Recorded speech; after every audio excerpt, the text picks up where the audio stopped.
படபட படபட படபட எந்த கண்ணம்மா நீ தொட தொட தொட தொட துடிக்குது எந்த நெஞ்சம்மா சிலு சிலு சிலு சிலு சிலுவன கொஞ்சம் செல்லம்மா சட சட சட சட மழையன வந்தேன் கண்ணம்மா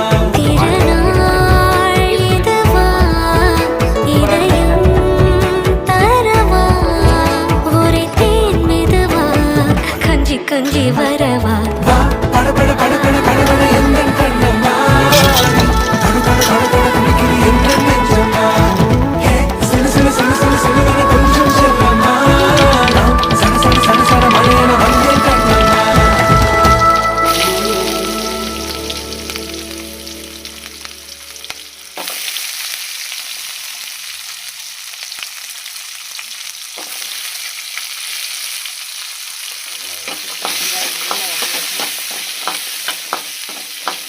புளிக்குழம்பு வெங்காயம் பூண்டு சீரத்தண்டு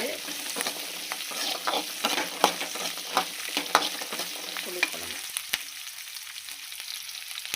கல் வச்சுக்கலாம்.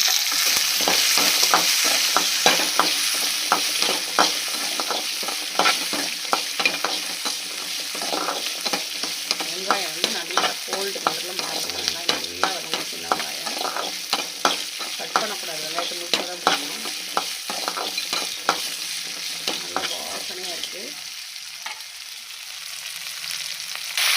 வெங்காயம் நல்லா வதங்கி தக்காளி போட்டுக்கலாம். தக்காளி நல்லா வதக்கிடணும்.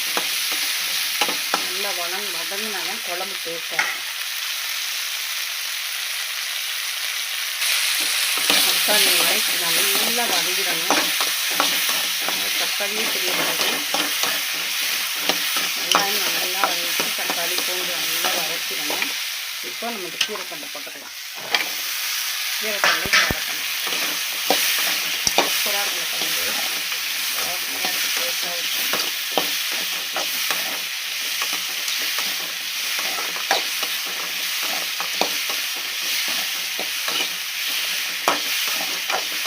நல்லா வதக்கிடணும்.